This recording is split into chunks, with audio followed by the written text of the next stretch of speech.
شاہ است حسین، بادشاہ است حسین، دین است حسین، دین بنا است حسین، سرداد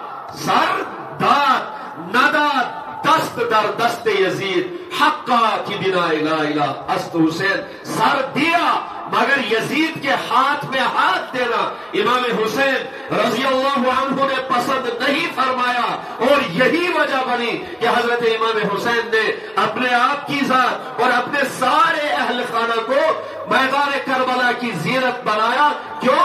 یزید کے لیے انہوں نے بیعت منظور نہیں کی۔ اور یزید کے لیے بیعت منظور کیوں نہیں کی، اس کی وجہ کیا تھی، یہ بھی مسلمانوں کو جاننا پڑے گا۔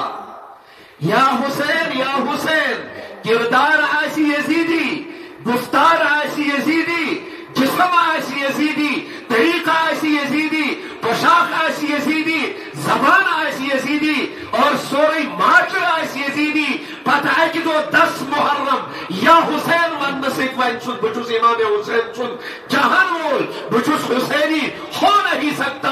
امام حسین نے یزید کے کردار کی مخالفت کر کے میدان کربلا میں اپنی جان دے دی۔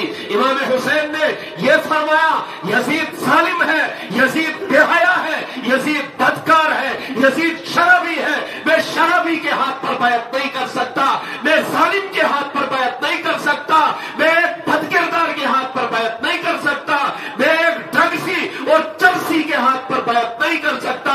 کیوں؟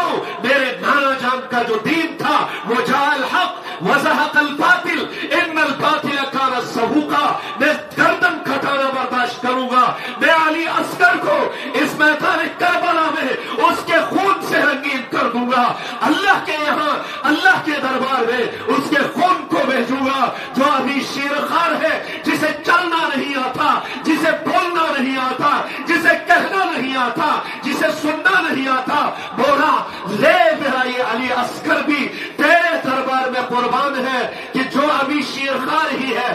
علی اکبر تو پہلے گئے، یہی سبق کربلا نے دیا، یہی سبق امام حسین کی شہادت ہمیں دیتی ہے کہ کردار بھی حسینی بناؤ، گفتار بھی حسینی بناؤ، للکار بھی حسینی بناؤ، لباس بھی حسینی بناؤ، دل بھی حسینی بناؤ، زبان بھی حسینی بناؤ۔ ایسا نہ ہو کہ کردار سے تمہارے یزید جھلکتا ہو اور زبان تمہاری حسین حسین حسین کرے۔ اس زبان کا اللہ کے یہاں کوئی قابلیت نہیں ہے، کوئی قبولیت نہیں ہے۔ جس کا دل بھی حسینی ہو، اس کی زبان بھی حسینی ہو، تو وہ کربلا والوں کا اور کربلا والے اس کے، وہ حسینی اور حسینی اس کے، جس طرح رسول اللہ صلی اللہ علیہ وسلم نے فرمایا